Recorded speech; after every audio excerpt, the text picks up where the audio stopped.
네, 심장은 우리가 뛰어야 되죠. 우리가 심장이 뛰어서 결과적으로는 그게 우리를 살리고 있다, 살게 하고 있다라는 얘기는 정말로 여러분들도 많이 생각을 하고 계셨을 거예요. 저번에 고대 사회에서는 숨이라는 게 삶이다, 이런 얘기를 했는데, 어, 요즘 사회는 숨보다는 오히려 심장이 박동하는 거, 이것을 더욱더 삶과 거의 직결해서 생각하는 경우가 많은 것 같습니다. 제 동기 중에 한 명이, 이 친구 팔아도 되겠죠? 그 흉부외과를 갔어요. 뭐 저희 동기는 세 명이 흉부외과를 했고 전문의가 됐는데, 세 명 다. 그 중에 한 명이 2등 졸업이었고요. 또 한 명이 4등 졸업이었고, 또 한 명이 10등 때 초반 되게 상위권 졸업이었어요. 근데 어쨌든 그 2등 하는 학생이 친구가 저랑 룸메였거든요. 기숙사에서 룸메인데, 그 친구가 막 원래는 미국에서 의사를 하고 싶어가지고 막 USMLE도 따고 굉장히 성적도 잘 나왔었는데, 얘가 갑자기 어느 날 새벽에 갑자기 실습을 나간 거예요. 근데 실습을 나갔는지 몰랐죠. 저는 일단 방을 갑자기 막 일어나가지고 주섬주섬 나가는 거예요. 그래서 아, 나가나 보다 하고 저는 다시 잤죠. 그러고 나서 제가 한 8시인가? 새벽 3시인가에 나갔다 그러더라고요. 그리고 8시인가에 돌아왔는데, 그때 뭘 했냐 했더니 흉부외과 의사 선생님한테 저 심장 이식 있으면은 좀 불러달라, 이렇게 얘기를 한 거예요. 그래서 그 친구 새벽 3시에 그 심장 하나가 이제 이식을 할 수 있게 된 거죠. 그래서 그 친구를 불러가지고 헬기를 타고 충남대병원을 가서 심장을 가지고, 충남대병원이었을 거예요. 정확하게는 모르겠네요. 어쨌든 대전 쪽이었던 것 같은데, 다시 병원에 와가지고 심장 이식 수술을 거기서 다 이제 보고, 수술방에 실제로 들어갔어요. 이제 수술실을 했는데, 그 친구가 흉부외과를 들어가게 된 계기가 그거였어요. 갑자기 수술하다, 이거 드라마에도 좀 나오는 것 같긴 한데, 이게 흉부외과 의사 선생님들이 다 그 레파토리가 거기서 거기라고. 이게 학생 손 줘봐 해가지고 이제 심장에 딱 손을 올리게 하고, 이게 심장이야. 그래가 그 한마디에 얘가 뿅 간 거예요. 뿅 가가지고 걔가 그때부터 했던 얘기가, 이거는 다른 혹시나 의대생들 다른 교수님들한테 얘기하면 안 돼요.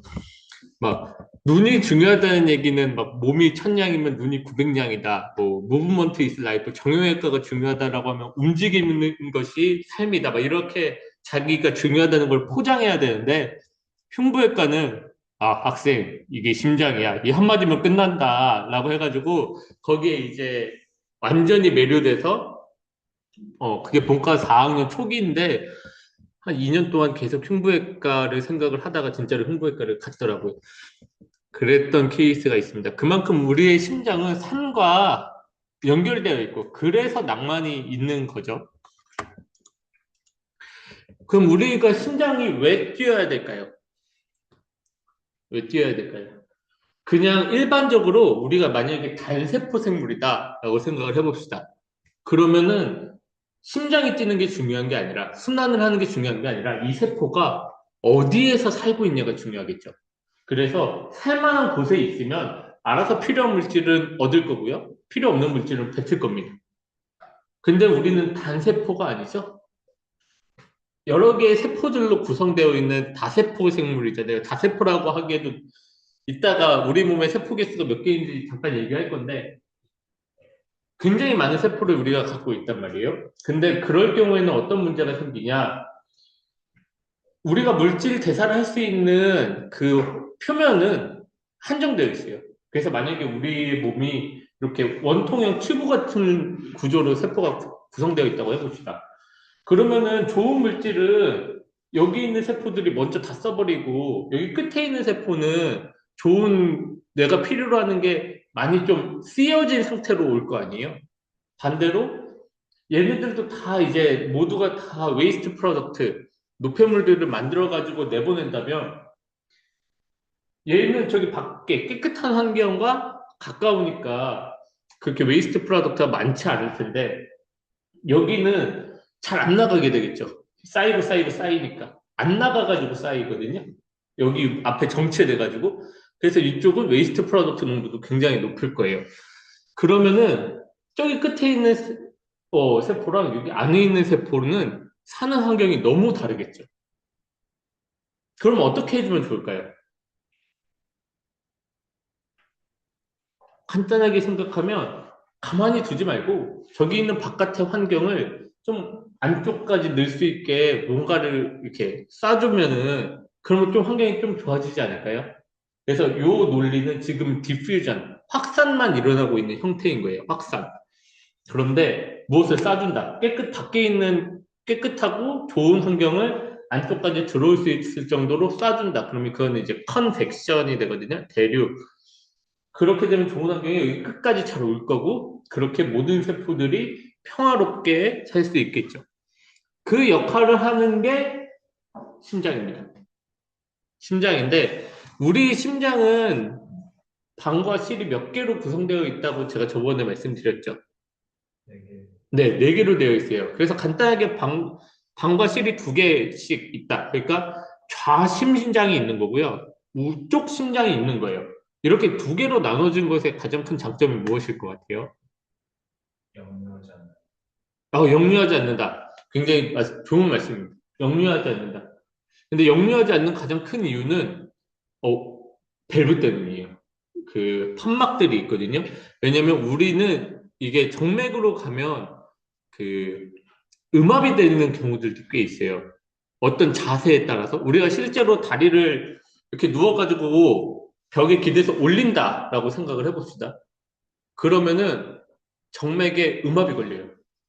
음압이 걸려가지고 원래라면은 음압이 걸리면 어떻게 돼요? 앞으로 못 가죠. 근데 앞으로 조금이라도 갔다가 다시 돌아오지 못하게 하는 게 판막의 역할이에요. 그래가지고 역류를 안 하는 거고 원래는 역류를 압력만 보면 합니다. 압력만 보면 하는 경우들이 있어요. 네가티브 프레셔가 걸리는 경우들이 있어요. 그럼 이거의 가장 큰 장점은 뭐냐? 우리가 세포들이 있다고 했을 때, 이 원서큘레이션으로 가면, 어디로 가는지, 원서큘레이션 시스템으로 가면, 그, 요 B 그림과 똑같은 양상이 벌어져요. 폐에서 만약에 우리가 원하는 공기를 얻는다고 쳐봅시다. 아니면 위나 장에서 원하는 뉴트리언트를 얻는다고 해봅시다.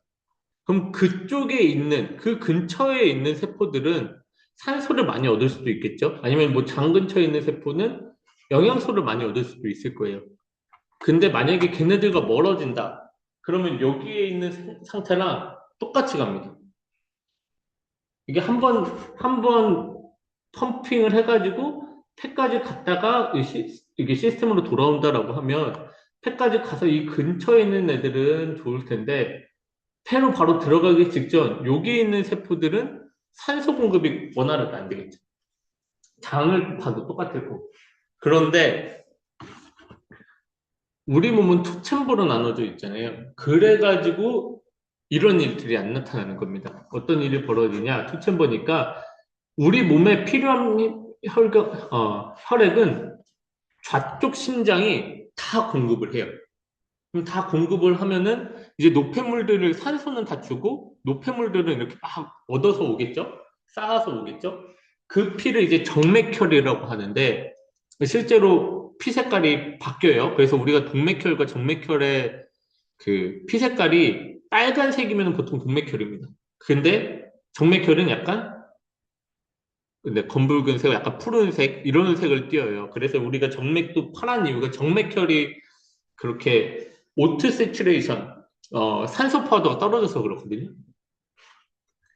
그러면은 그 피들을 다 모아가지고 우측 심장으로 가져옵니다. 우측 심장으로 가져오고 그 우측 심장이 그대로 폐로 보내는 거예요. 그래서 다시금 깨끗한 동맥혈, 깨끗한이라는 표현이 좀 웃기기는 한데 어쨌든 산소가 풍부한 동맥혈로 바꿔서 다시 좌쪽 심장에게 넘겨주는 역할을 합니다. 그렇게 돼서 모든 세포가 이렇게 좀 차등 없이 이런 형태가 아니라 차등 없이 우리가 컨벡션 쭉 깨끗한 환경을 밀어주는 거와 똑같은 환경으로 혈액을 공급받게 되는 거예요. 그래서 우리가 우측에 있는 거와 좌측에 있는 이 심장이 두 개로 나눠져 있는 게 얼마나 큰 이득인지 알 수 있죠. 그래서 이렇게 혈관이 어떻게 흐르는지를 보면 좌쪽 심장은 이게 좌쪽 심장에서 나가가지고 이렇게 다 갈라지는 거거든요. 좌쪽 심장에서 그럼 어디로 피가 가겠어요? 당연히 전신으로 보낸다 그러니까 머리부터 발끝까지 다 갑니다. 여기서 이 말 하면은 세대 차이 난다 그랬는데 어쨌든 네 머리까지도 갈 거고요. 어퍼림브가 상지 여기거든요. 팔이에요, 팔. 그 다음에 브론키얼 아터리라고 하는 것은 여기 트라키아 이쪽 브론코스 여기 기관지로 가는 혈관을 얘기하고요. 코로너리 아터리는 신장으로 가는 혈관을 얘기합니다. 코로너리 아터리. 그것까지는 모르셔도 돼요. 그 다음에 가슴으로도 갈 거고, 우리 소화기계들 있죠? 소화기관으로도 갈 거고, 신장으로도 갈 거고, 하지로도 갈 거예요. 이렇게 쭉 온몸으로 혈액을 보내줘야 됩니다. 그러려면, 자심실이 어떻게 해야 될까요?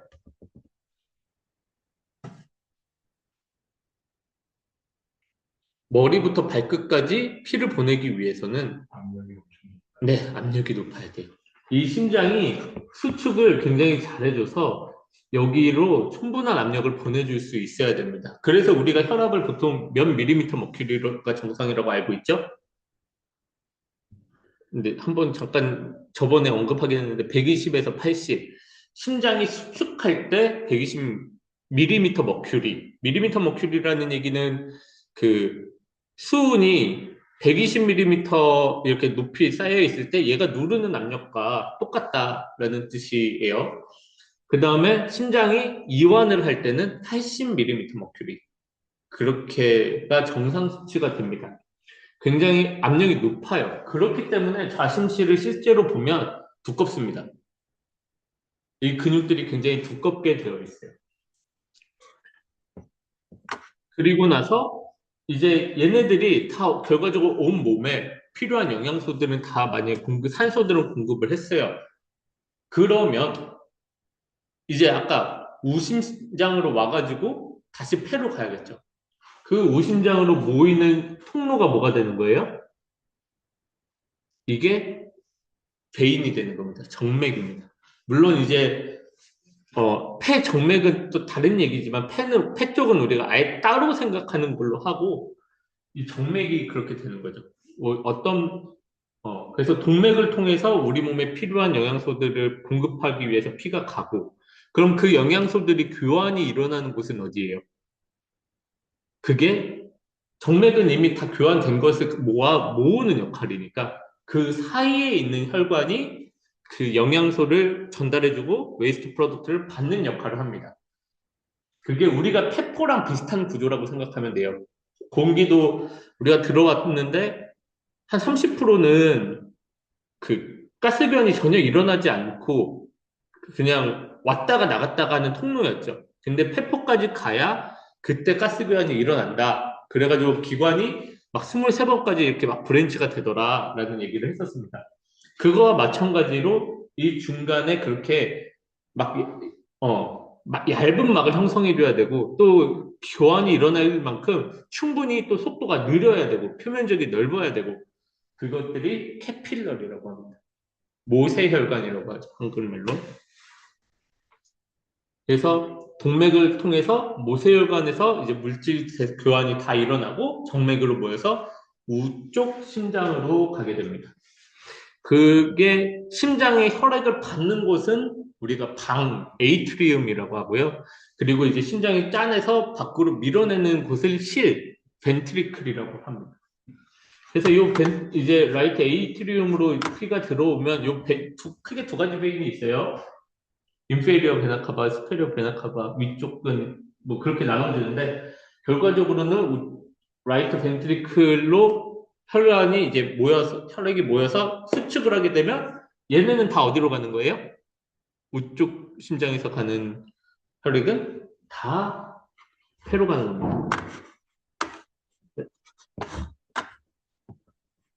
다 폐로 가는 겁니다. 이렇게 가는 게 그려져 있죠.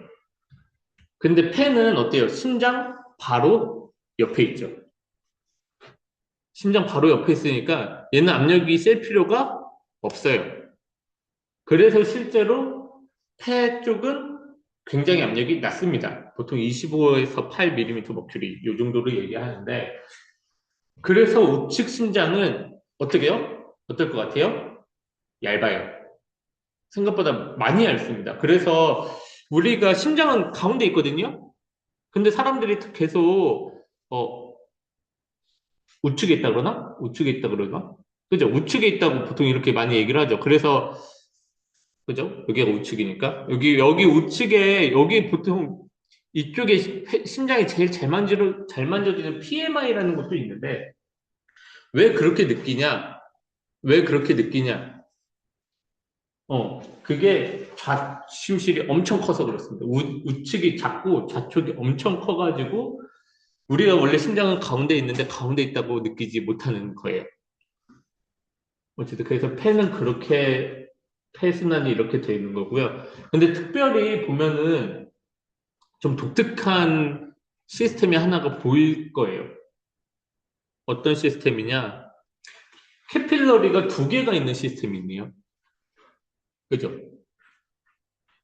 캐필러리가 두 개가 있는 시스템이 지금 두 개가 있어요.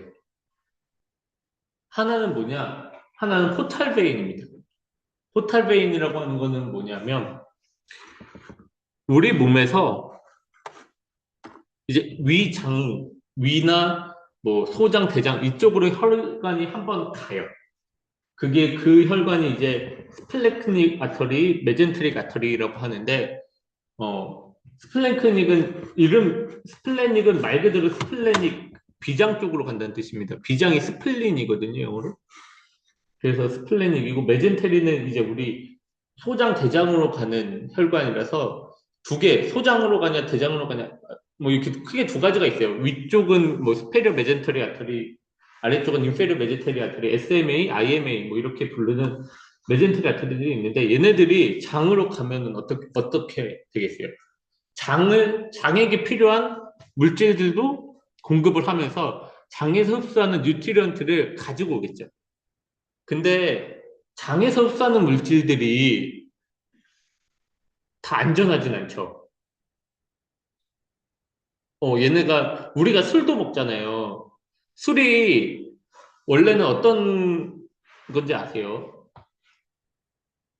제가 여기 오늘 이거 안 가지고 가고 오긴 했는데 원래는 소독제잖아요. 그래서 그 술이 있는 곳에는 그 세균이 잘 못 살아요. 그래가지고 되게 제가 성신여대에서 양리학 강의할 때는 성경의 구절 중에 하나 그것도 가져왔는데 어, 성경에서는 술 취하지 말라라는 얘기를 계속 하는데 거기에 보면은 디모데라고 하는 사람에게 계속 이 사람이 약한 거야. 그래가지고 바울이라는 사람이 저쪽에 가서는 술 취하지 말라고 그래놓고서는 디모데한테는 너는 좀 포도주 좀 마셔라 이 얘기를 해요. 왜 그랬을까요? 아 저도 정확하게는 모르지만 네? 그러니까 술이 병균을 소독한다고 맞아요. 들었으니까 마시면 좀 괜찮아지지 않을까. 네, 맞아요. 딱 요거 때문이라고 추정하고 있어요. 옛날에는 깨끗한 물을 얻는 게 어렵잖아요. 그래서 물을 마시면 설사하거나 몸이 더 약해지는 경우들이 있어서 이게 포도주, 뭐 도수가 지금처럼 막 높은 게 아니라 보통은 옛날에는 또 도수가 높이는 기술이 없었어요. 보통 한 1도 요 정도 봐요. 뭐막 이집트에서 얘기하는 맥주 이것도 1도 정도 보거든요. 지금 우리 맥주가 한 5도 정도 되죠? 그러니까 훨씬 높은 거예요. 훨씬 높아요. 그러면 균이 살지 못하니까 깨끗한 물을 마실 수 있게 된다. 그런 뜻이었습니다. 근데 그럼 결과적으로 에탄올이라는 거는 세균을 죽일 수 있는 거. 그럼 사람도 실제로 죽일 수 있잖아요. 그럼 그걸 한번 걸러줘야겠죠. 그게 보통 어디서 걸려요? 우리 몸에 독소를 다 분해하는 기관이 있죠? 네, 그게 간입니다. 그래서 어떤 일들이 벌어지는 거냐? 장을 한번 거쳤다 여기서 막 많은 뉴트리언트들을 흡수를 해요. 근데 거기에는 뉴트리언트 좋은 물질만 흡수된 게 아니라 정말 다양한 물질들이 흡수될 수 있죠. 그래서 온몸으로 가기 전에 간을 한번 거쳐서 여기에서 막 안 좋은 물질들은 없앱니다. 네, 그때 들어가는 베인이 포탈 베인, 간 문맥이라고 하는 거예요. 근데 이게 얘가 이걸 우리가 생각을 하면 독만 없으면 좋겠는데 간이 독만 없을까요?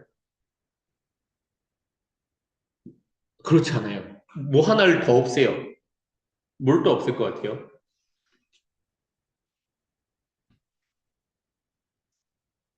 독만 없애지 않아요. 제가 아까 저번에 독은 무엇이 결정한다 그랬죠? 그냥 네, 용량이 결정하는 거예요. 물질이 결정하는 게 아니에요. 그러니까 우리가 적당한 양을 주면 얘가 원래는 뭐인 거예요? 약인 거예요. 약도 분해합니다. 그래가지고 양리학에서는 그냥 우리가 약을 먹잖아요. 이 먹을 때 이 간으로 얼마만큼 들어가냐, 이거를 얼마만큼 지나가냐, 이게 굉장히 중요합니다. 이것을 여러분들은 뭐 그냥 흘려 들으세요. 어째 이게 중요하다. 그래서 first pass effect라고 하는데, 어, 우리가 먹는 것보다 직장으로 가면, 그 직장 학문으로 약을 투여를 하면, 요쪽을 긁어쳐요. 그냥, 요런 시스템, 펠빅, 요런 시스템으로 더 많이 가거든요. 그럼 간을 좀 긁어치겠죠. 그래서 애기들한테 항문으로 약을 주는 경우들이 꽤 있어요. 당연히 저희는 기억이 안 날 거고, 저도 당연히 기억이 안 나는데, 그 항문으로 약을 줬을 때 장점 중에 하나가 50%는 간으로 갑니다. 약 50%. 근데 50%는 이렇게 펠빅으로 가서 간을 거치지 않아요. 그러니까 더 많은 약을 아기에게 줄 수가 있게 되는 거예요. 어쨌든 그렇게 이게 포탈베인 시스템이 있고 하나는 이제 키드니가 있는데 키드니는 어떻게 되냐? 키드니는 물질을 배설하는 것이잖아요. 배출하는 것이잖아요. 이 배출하는 요 곳을 사구체라고 합니다. 사구체. 소변을 만드는 곳이라고 생각하면 돼요. 간단하게 얘기하면. 그거를 영어로는 글로멜룰러스라고 하는데 그 글로멜룰라 캐필러리 여기에서 이제 압력의 차이에 의해 소변이 여과가 됩니다. 그때 들어가는 아터리를 어퍼런트 아터리, 들어가는 아터리라고 하고요. 저 이름 안 써놨나?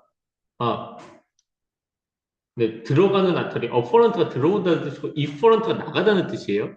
그래서 여기서 또 나가는 게 이퍼런트 아터리인데 이 이퍼런트 아터리가 그냥 그대로 바로 몸으로 가는 게 아니라 우리는 소변을 만드는 과정에서 이게 여기 필터하는 양이 하루에 한 180리터 되거든요.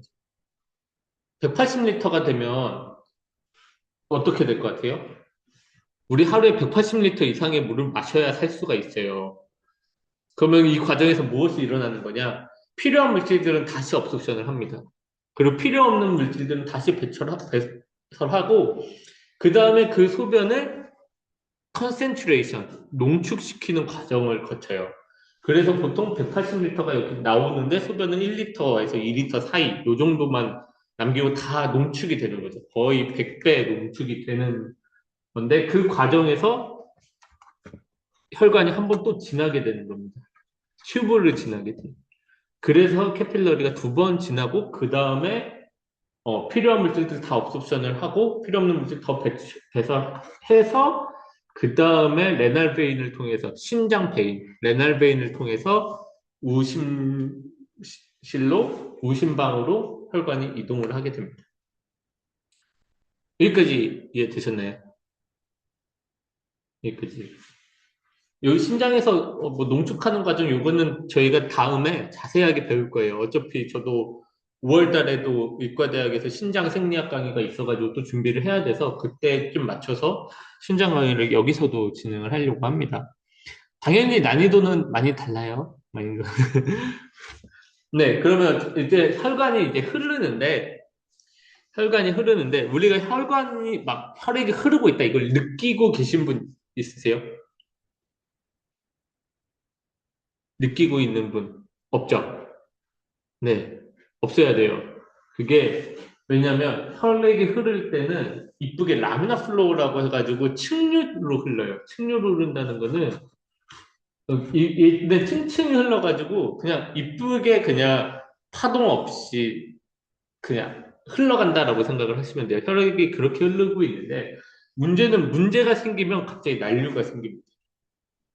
이 난류가 생기면 이제 여기 피가 흐를 때 소리가 들려요. 소리가 들리는데 그 난류가 생기는 이유가 이 레이노드 상수가 상승하면 그렇습니다.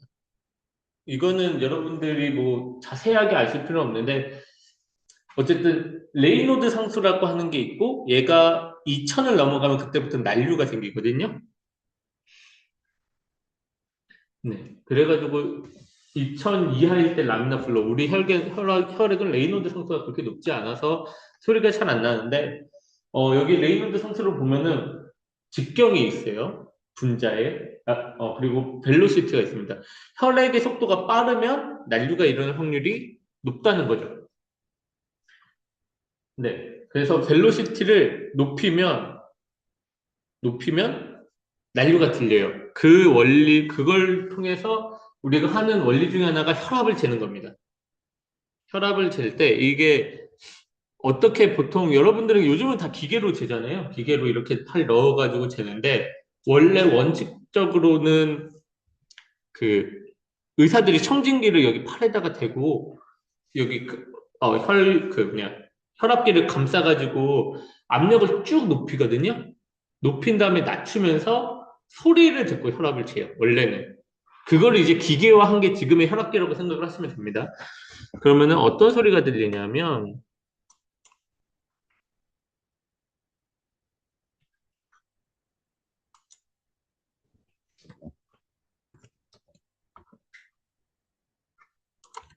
네, 이건 아마 요거 영상까지는 제가 이거 공유는 안 될 건데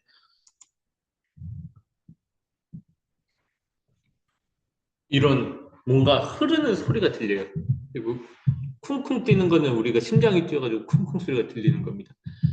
원래는 그냥 청진기 되면 이 소리 안 들려요. 근데 혈압을 잴 때 이 소리가 들리거든요.